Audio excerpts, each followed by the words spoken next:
Hey girls, it's me, Paula.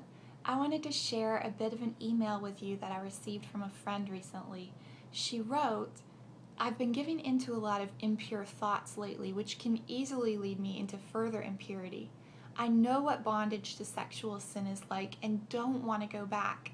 How do you deal with impure thoughts, the temptation to fantasize, etc., especially when you're alone? Really, really great question. And I just want to begin, friend, by saying that I'm so proud of you for acknowledging your struggle. We all have it. And I'm also proud of you because your pursuit for purity is so crucial and so worth it. Jesus says in Matthew 5:8, "Blessed are the pure in heart, for they shall see God." And you know from Psalm 16:11 that in God's presence is fullness of joy. So as you fight for purity, know that it's worth it because you will see God and experience fullness of joy. So as far as how I would begin answering her question, I was praying about it last night in the car as I was driving home from my family Christmas in Illinois, and I started listening to the Bible on my iPod, and these verses by Jesus in Matthew 5:27 through 30 jumped out at me. So I want to share those with you. Jesus says, "You have heard that it was said, 'You shall not commit adultery.'" Now, adultery, just to insert this here, is a married person having sex with someone other than their husband or wife. So Jesus says, you've heard it said, don't commit adultery. But I say to you that everyone who looks at a woman with lustful intent has already committed adultery with her in his heart. If your right eye causes you to sin, tear it out and throw it away. For it is better that you lose one of your eyes, one of your members, one of your body parts, than that your whole body be thrown into hell.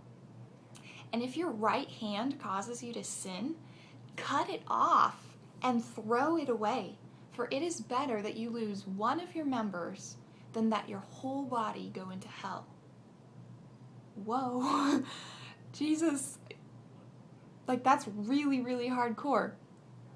Well, yes, I think that Jesus knew that he was using hyperbole, which is intentionally overstating something to make a point. But Jesus knows better than we do that the wages of sin is death. Every single time we sin, there are intense, serious consequences that are so much more devastating than the little bit of fleeting pleasure that we enjoy from it.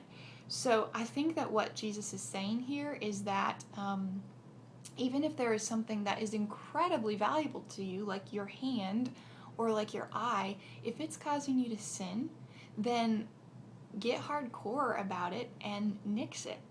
So what this looks like practically. For me, when I was about 18, I decided to get rid of my favorite form of relaxation, which was reading Christian romance novels.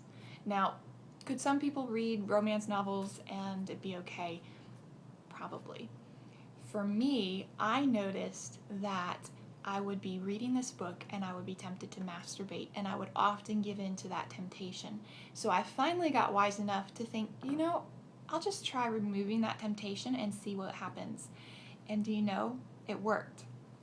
So I don't know what your temptation is. For you, maybe you need to decide not to watch TV alone. Or maybe you need to admit your struggle to a friend and call her whenever you're struggling.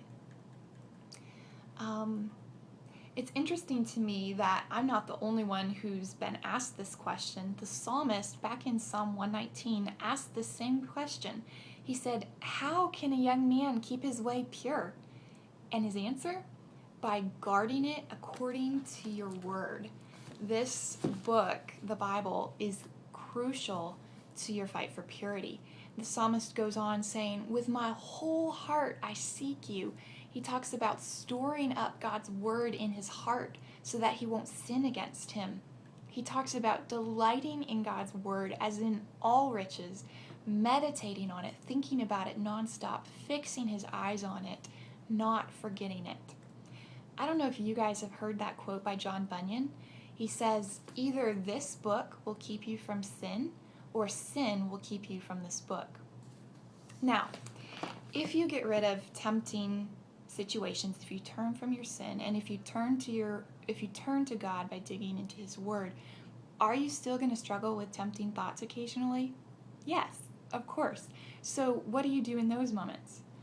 Well, I love that verse in 2 Corinthians 10:5 where Paul says that he takes every thought captive to obey Christ. So as soon as you recognize that you're struggling with an impure thought, rather than thinking about it a little bit more, daydreaming about it, enjoying it, say, Jesus, help! This thought here that I have, I know that it's not pleasing to you, and do that nonstop all day. So that would be my answer to my friend. I'd love to hear if you have any thoughts for her. So leave that on the blog. And I'd also love to know if you have any other questions that you'd like me to answer for you. I'll do my best. I might even pull in a really cool, wise friend in the office here named Jessie. I'd love to introduce you. So let me hear from you now.